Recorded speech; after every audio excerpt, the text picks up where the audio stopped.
Welcome back to Perspectives with Asima Silva. As you know, that I always go around looking for topics, hot topics, especially topics that when you hear the news, it's one-sided. Lately, I have covered a lot of topics on Palestine. In fact, today our guest, a very, very interesting guest, and I wanted to give you just a background of how I met this particular guest and why we have him on the show today. As you know, I go to DC once in a while to advocate for different people, to our Congress people regarding a lot of foreign politics. I have been there for the Uyghurs. I've been there for the Rohingya genocide, both genocides, in fact. And this time I was recently there for the Palestinian genocide that's occurring at this moment. When I was there in front of Capitol Hill, there was a press release, a press conference that was happening, and it was about 6 doctors who were talking about their experiences because they had just returned back from Gaza. And one of the doctors obviously we ended up meeting up and talking, and his name is Dr. Abdullah Brown. He's graciously accepted to be on the show today, and I really want to hear what he has to say about his experience and what he witnessed being recently there in Gaza. So thank you, Dr. Brown, for joining us today. And I know that the way we met was not on the most happiest circumstances, but as a person who was just viewing, and as you know, I was there with my kids, and as we were there watching what you all had to say, it was extremely moving. I don't think anybody who was watching had a dry eye. And it was just horrific. And for all of us who, and I know, and I'm going to ask you these questions in the sense of, you've had in the past, as you said in your speech, in your statement that you made to the press, that you've been in different war zones before, and this was one of the most horrific experiences that you've experienced from your previous encounters. Could you, first of all, before you answer that question, give a little bit of background about what you do? I know you're an anesthesiologist, and one question that my kids did ask is, what was an anesthesiologist doing in Gaza when they don't have medicine? So I threw a couple questions at you, but please enlighten us. Yeah, so my name's Abdullah Brown. I was born and raised here in the States. Actually, my ancestors came over from England maybe about 300 years ago, something like that. I trained in anesthesia back in the Jurassic Age, and I've been rattling around in anesthesia now for more than 35 years. About 30 years ago, I was studying, kind of returning to religious studies in my life, and I wound up becoming Muslim about 30 years ago, a little more than that. And then one consequence of that is I started making medical relief trips. Almost all of my medical relief trips sporadically over the last 30 years, as it turns out, have been in active war zones. In one previous case, in a genocide, an ongoing genocide. So yeah, that is something, my background. So then when the aggression occurred in Gaza, I just wanted to go and started contacting. They always, anesthesiologists are always needed, right? Because you need surgeons and you need anesthesiologists. In answer to your question about medicine, we did have medicines available, some medicines. Obviously, we didn't have the full complement of medicines that are available to us or equipment that's available to us anesthetically here in the States, in my practice here. But one thing I have found from previous trips is you just have to go, that you just go and then you make the best of whatever situation you're in. And sometimes it's better than you expect. So here we actually had some anesthetics and some equipment that were in some respects better than what I was expecting. So that was good. So yes, we were able to, I was part of a large group of, including so many surgical subspecialists. It was just an excellent group. A couple of us anesthesiologists, and then we're working with the local healthcare workers there too. So yeah, we were able to work, and it was basically multi-trauma, pretty much 24/7 for the close to 2 weeks that we were there. So yeah, my background is that I did have previous exposures to active war zones, to doing medical relief in the midst of war and in the midst of in one previous genocide, and basically just, and I'm not just speaking for myself. Every single health myself has the same thing to say, that they just have never seen anything so bad as this, and also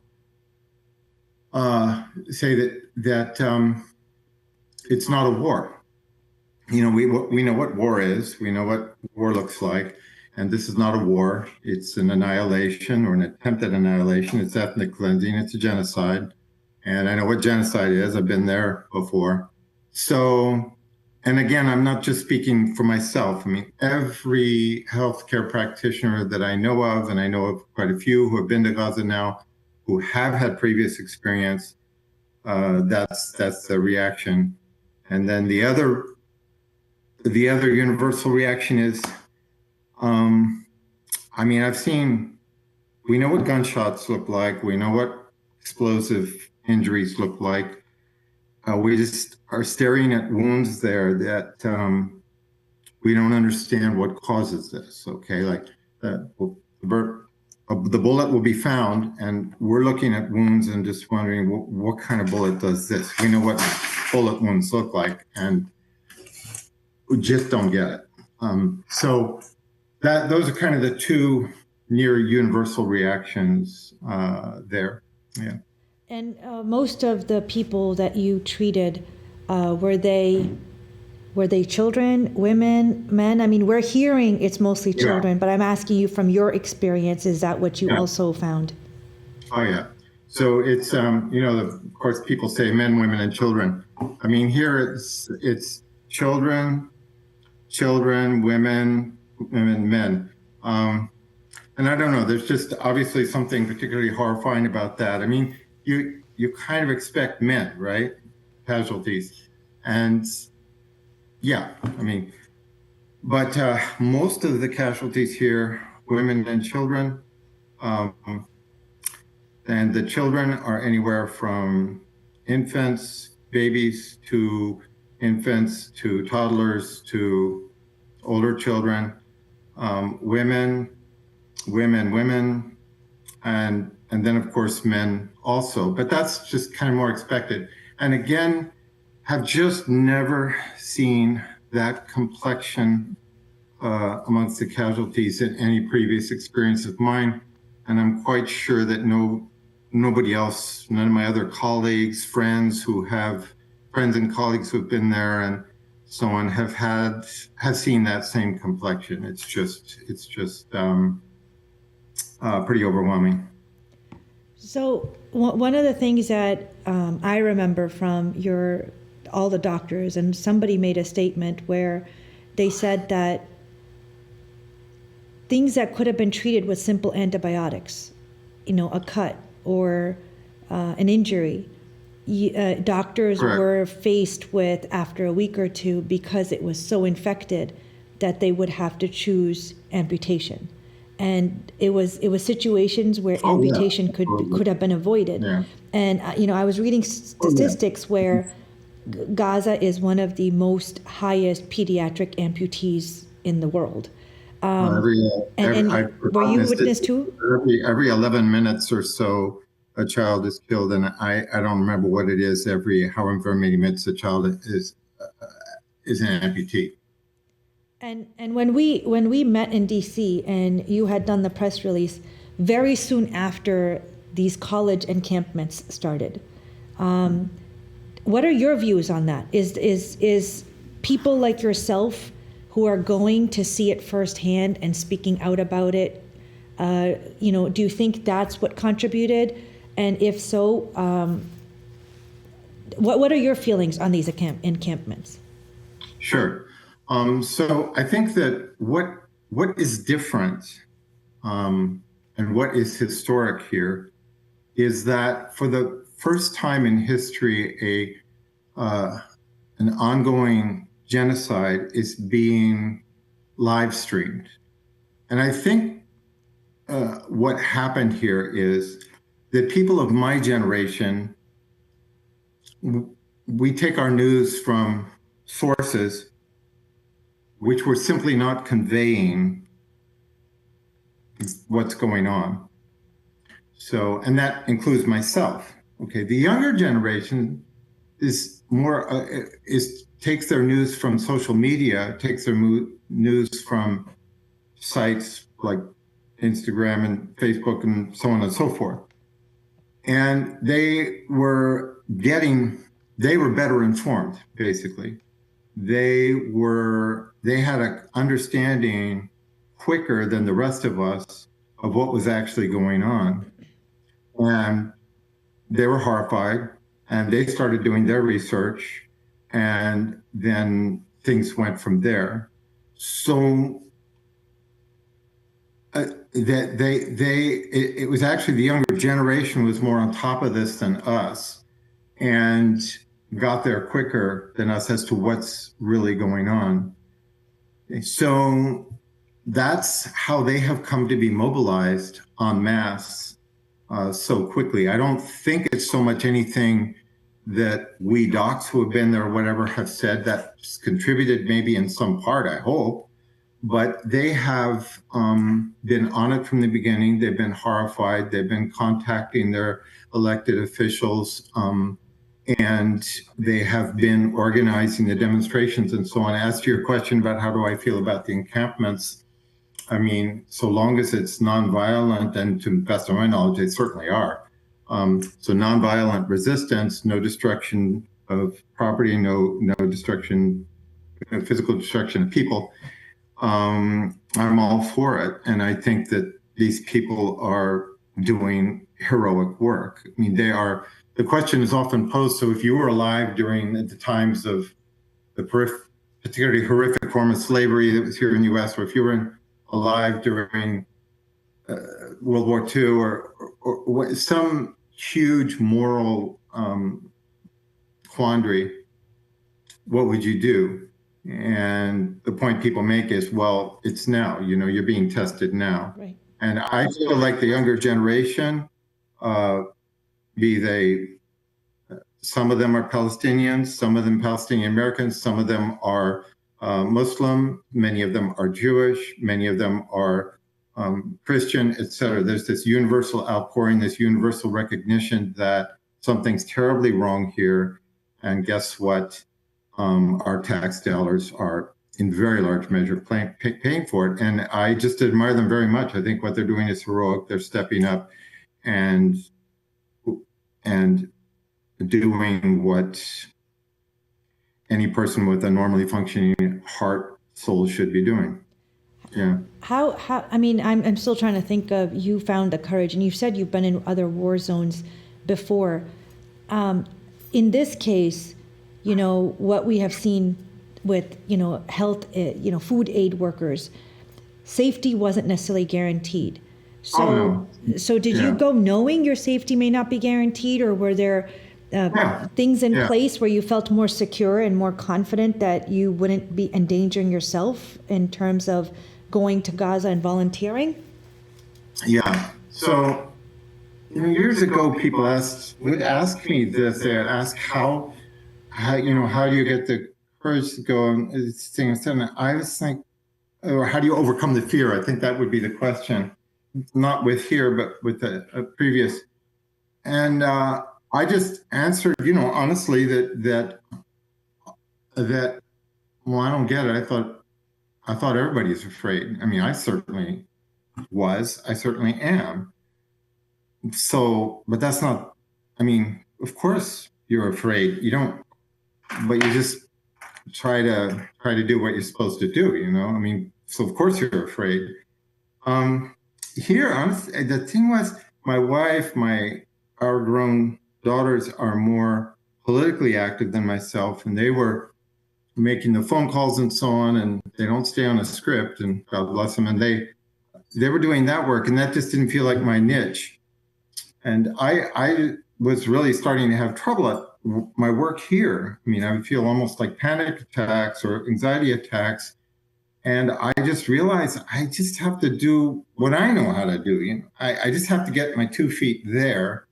And I think I'll be able to breathe again from just there. And indeed, that was the case. And similarly, after getting back, I feel that I feel relieved if I can just somehow try to leverage, if you will, my experiences and the experience of others to somehow try to do the right thing. I don't know if that answers your question or not, but actually, that brings me to another question. I mean, it's obvious that your wife and kids are supportive of your decision, but there are many out there who, and you actually went to Gaza. We're experiencing here where young people or a person of any age wanting to even go to a protest to show how they're feeling, show the people of their city, their town, their district, their politicians, their leaders, that this is not acceptable to them. And the feedback they may get from their families is, why are you trying to single yourself out? You're going to be labeled anti-Semitic. You might lose your job. You might lose your place in school. And there is that fear and there is that feedback. So what drove your family to be supportive of your decision? Because I'm sure it's not just your decision, it does affect them, right? And I do understand family that's giving that feedback to their kids and relatives because of that. They want to protect, it's coming from a good place, but it is very difficult to sometimes stand against it. It's more difficult for the family, and this because, and I recognized this from the beginning, from before going, but when you're there, you know what your situation is on a moment-to-moment basis. The family doesn't know. Right. So if they're not receiving, they're on kind of tender hooks the whole time. So it was very challenging for them. And I don't really know what to say about that. I mean, God bless them. They were supportive. They were, terrified might be too strong a word, but they were extremely concerned.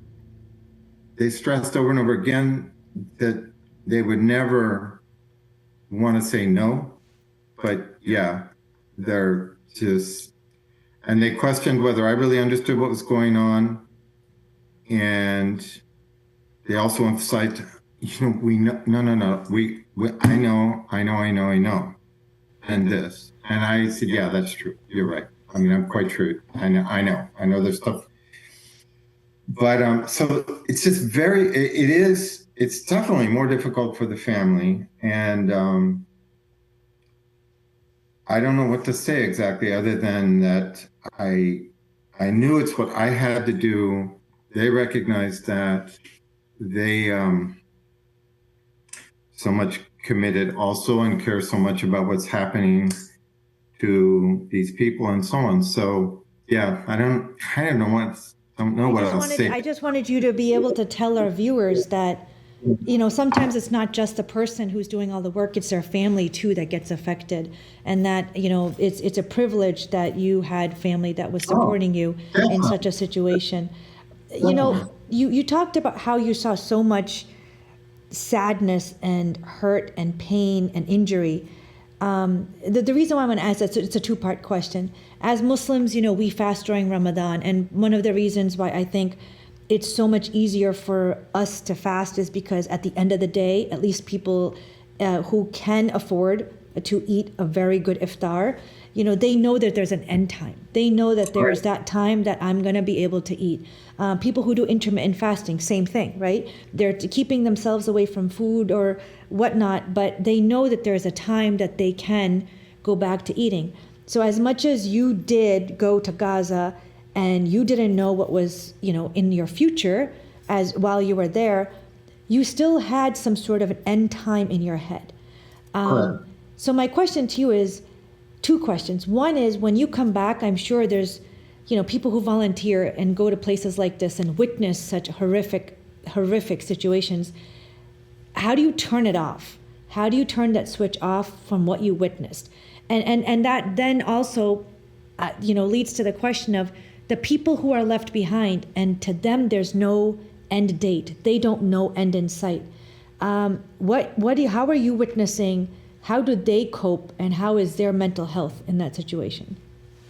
Yeah. So you don't turn it off. I mean, at one point or another, I guess, realized that, I don't expect to. I mean, if you're not affected by things like this, then it's like, what's wrong with you, right?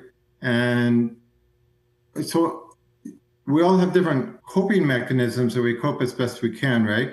One coping mechanism was, for me, a very important one, was going, because actually things have been better for me now that I'm back. They're better for me in my usual work here. I'm not feeling the anxiety and so on that I had been prior to going.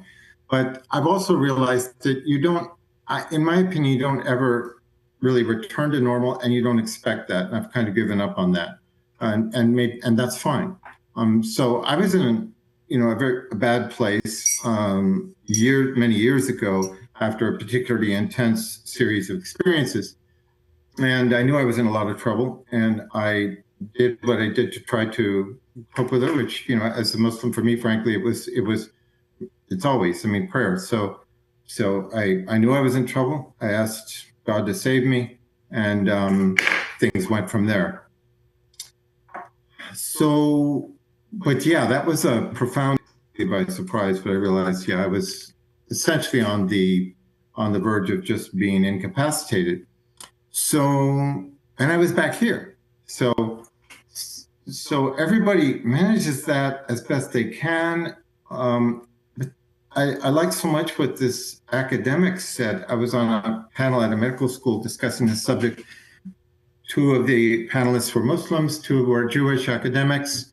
And I like the point that she made, this Jewish academic, that, first of all, she just expressed so poetically, so beautifully her affection for the people of Gaza. She'd been there far more than I have, not during this conflict, but she'd been there 4 times before.